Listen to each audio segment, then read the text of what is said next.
Agent 创世纪为您讲解大模型安全的红皇后假说。该研究提出达尔文框架，涵盖进化型越狱攻击与自适应护栏。红皇后假说揭示，安全必须在动态对抗中持续奔跑。静态防御如同无地基的城墙，很快被变异越狱绕过。达尔文通过攻防双螺旋闭环实现协同进化。攻击端利用策略池自动挖掘与基因突变。防御端借助实时生成样本进行在线对抗训练。这一范式将大模型安全从静态加固转向动态生态，它为后续攻防实测与进化验证奠定了理论基础。红皇后假说揭示了一个残酷真相，在这个系统里必须拼命奔跑才能留在原地。大模型安全正是这样的动态生态。现实世界的越狱攻击每天都在变异与扩张，依赖固定数据集训练的护栏就像没有地基的城墙，静态防御注定被新型威胁绕过和碾压。安全不是一种可以一劳永逸的状态，它必须从静态加固转向持续动态进化。攻击手段上，静态依靠固定提示词与人工设计 ；DARWN 用策略自动挖掘与基因突变。防御机制上，静态依赖冻结的有害数据集 ；DARWN 采用闭环在线对抗训练。识别深度上，静态只记忆表层伪装特征。DARWN 剥离外壳，直击深层恶意意图。未来适应上，静态严重滞后于新型威胁。DARWN 与攻击者同频协同进化。达尔文体系由攻击端与防御端构成双螺旋闭环。攻击端名为超级捕食者，是开放式进化越狱引擎，它持续扩充策略池，并自适应组合伪装方式。防御端名为自适应护盾，是在线对抗护栏。它利用实时生成的越狱样本进行在线迭代训练。协同进化闭环保证攻防双方在反馈中互相驱动，攻击失败会强化下一次攻击策略，并提高生成效率。防御被破则动态升级护栏权重，修补盲区。攻击引擎通过3个步骤实现策略池的基因扩张。第一步是外部捕获与基因变异，系统自动抓取野生越狱手段。大模型交叉变异生成海量未知策略，丰富攻击库。第二步，沙盒生存法则，所有变异策略需通过沙盒测试，沙盒用对其模型试读，筛选成功率高于阈值的策略。数学要求攻击成功率必须大于 tau sub b 才允许通过。第三步，阈值准入与策略池扩张，只保留高成功率超级基因。这些成功策略正式纳入攻击策略池，完成基因扩张。达尔文攻击引擎将攻击路径建模为马尔可夫转移矩阵，这彻底摒弃了低效的随机组合策略。系统根据目标护栏反馈动态更新矩阵节点权重，失败路径的权重被降低，成功路径获得强化。Q 学习启发式更新机制让攻击策略持续进化。当某条策略被拦截时，系统触发深度反思模块，该模块精准修补被拦截的特征，直到突破护栏。最终攻击成功穿越目标大模型的安全防线。静态护栏有一个致命弱点，它只记住了提示词的格式外壳，却完全忽略表面背后是恶意还是良性意图。这种表象与意图的混淆导致了2大安全盲区。第一盲区是过度拒绝，良性指令因格式被误杀，例如角色扮演类请求遭系统灾难性拦截。第二盲区是防御失效，恶意指令批伪装通过，依赖特征匹配的护栏无法识别深层恶意，这正是静态护栏频频失守的根本原因。对称对抗沙盒的核心机制是在线对抗训练。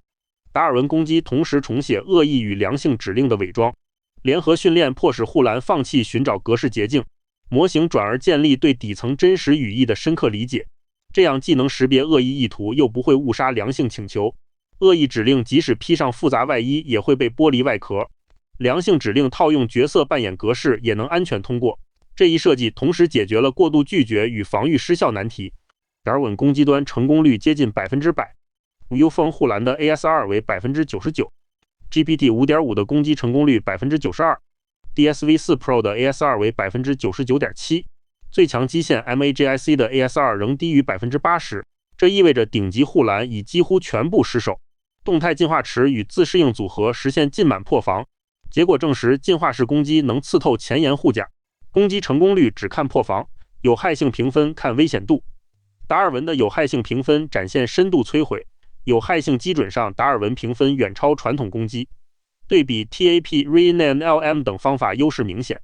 柱状图 DeepSeek 上达尔文最高，达尔文不仅破防，还能诱导更危险的回答。深度摧毁能力使传统静态防御更脆弱。进化式攻击在响应质量维度也形成碾压优势。防御端实测，达尔文护盾有害召回率 91.6%，Jailbreak Bench 召回率 100%，Access Test 召回率达 99.5%，Harm Bench 召回率达 99.8%。跨12个复杂安全评估基准实现降维打击，超越 Q13 Guard 等最新护栏，在最具挑战越狱基准上提升超过 10%， 标志绝对防御领域建立，进化式防护成型。达尔文 Guard 在11个标准良性数据集中实现了100%的完美通过率，这意味着所有无害指令都被正确放行，没有出现一次误杀。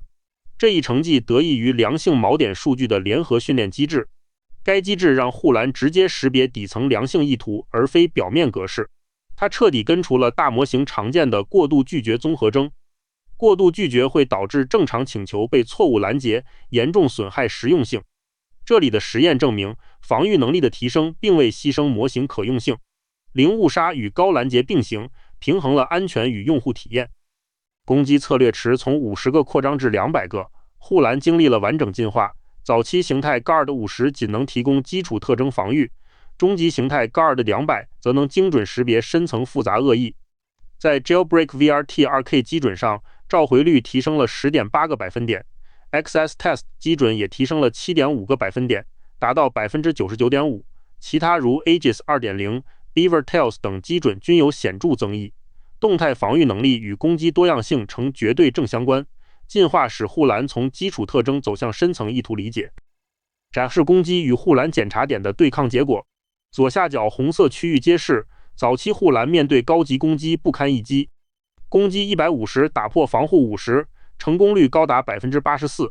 这一结果宣告静态防御模式已经彻底失效。右上角深蓝区域证明，高级护栏对早期攻击完美防御。系统在进化过程中没有出现任何灾难性遗忘问题。历史鲁棒性被完整保留，早期攻击完全无法突破，这验证了动态防御能跨越进化维度持续有效。前项鲁棒性测试验证了护栏模型的泛化能力，实验使用了完全独立的保留越狱策略族，这些攻击从未参与过护栏的训练过程，护栏的被攻破率随进化代数显著下降，从初始的 54% 降至 26%， 降幅达到28个百分点，呈断崖式下跌。这说明护栏模型没有死记硬背伪装特征，而是真正掌握了识别深层恶意意图的泛化法则。安全的终极形态不是一面静止的高墙，而是像达尔文这样在攻防反馈中自我进化。达尔文攻击端实现了接近 100% 的破防率，防御端则同时做到了高召回与零误杀。这套框架证明了闭环对抗训练的有效性，它揭示了静态防御在面对演化攻击时的必然失效，但实际部署仍需应对更复杂的真实场景。下一步可关注跨模态攻击与多语言防护拓展。进化是安全唯一的中态，也是持续对抗的起点。